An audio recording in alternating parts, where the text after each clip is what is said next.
ایسا ہی وائس کے معزز ناظرین، السلام علیکم ورحمۃ اللہ وبرکاتہ۔ پیارے ناظرین، کیسے ہیں آپ؟ امید کرتی ہوں آپ سب ایمان اور صحت کی بہترین حالتوں میں ہوں گے۔ اللہ پاک آپ کو ہمیشہ اچھے حالوں میں رکھے۔ اللہ تعالیٰ ہمیشہ اپنے پیارے اور محبوب بندوں پر اپنی رحمتیں اور برکتیں نازل فرماتا ہے۔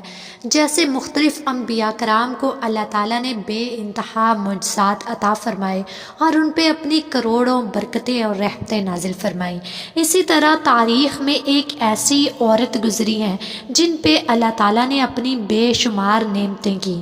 میں حضرت عیسیٰ علیہ السلام کی والدہ ماجدہ حضرت مریم سلام اللہ علیہا کی بات کہہ رہی ہوں۔ حضرت عیسیٰ علیہ السلام کی والدہ ماجدہ حضرت مریم کے والد کا نام عمران اور ماں کا نام حنا تھا۔ جب بی بی مریم اپنی ماں کے شکم میں تھی، اس وقت ان کی ماں نے یہ منت مان لی تھی کہ جو بچہ پیدا ہوگا میں اس کو بیت المقدس کی خدمت کے لیے آزاد کر دوں گی۔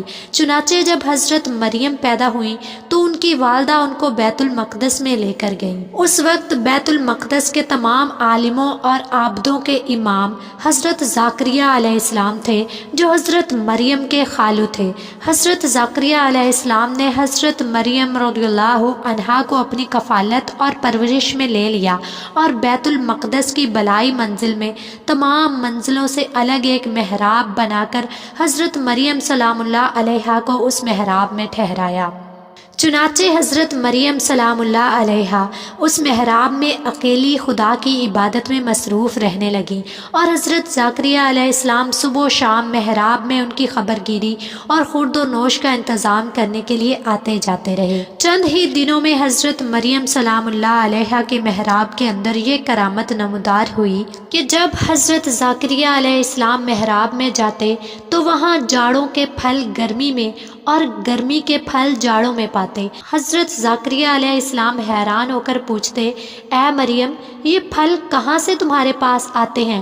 تو حضرت مریم سلام اللہ علیہا یہ جواب دیتی کہ یہ پھل اللہ کی طرف سے آتے ہیں، اور اللہ جس کو چاہتا ہے بلا حساب روزی عطا فرماتا ہے۔ حضرت زکریہ علیہ السلام کو خداوند قدوس نے نبوت کے شرف سے نوازا تھا، مگر ان کے ہاں کوئی اولاد نہیں تھی اور وہ بالکل ضعیف ہو چکے تھے۔ برسوں سے ان کے دل میں فرزند کی تمنا موجزن تھی، اور بار بار انہوں نے گڑ گڑا کر خدا سے اولاد نرینہ کے لیے دعا بھی کی تھی، مگر خدا کی شان بے نیازی کے باوجود اس کے اب تک ان کے ہاں کوئی فرزند نہیں ہوا۔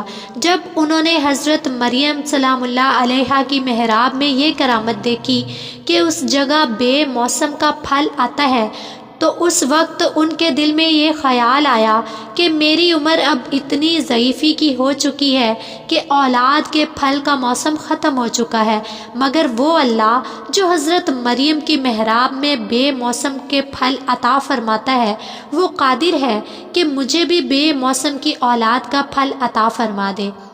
چنانچہ آپ نے محراب مریم میں دعا مانگی اور آپ کی دعا مقبول ہو گئی، اور اللہ تعالیٰ نے بڑھاپے میں آپ کو ایک فرزند عطا فرمایا جن کا نام خود خداوند عالم نے یحییٰ رکھا، اور اللہ تعالیٰ نے ان کو نبوت کا شرف بھی عطا فرمایا۔ اس واقعے سے معلوم ہوا کہ حضرت مریم سلام اللہ علیہا صاحب کرامت اور مرتبہ ولایت پر فائز ہیں، کیونکہ خدا کی طرف سے ان کی محراب میں پھل آتے تھے، اور وہ بھی جاڑوں کے پھل گرمی میں اور گرمی کے پھل جاڑوں میں۔ یہ ان کی ایک بہت ہی عظیم الشان اور واضح کرامت ہے جو ان کی ولایت کی شاہد ہے۔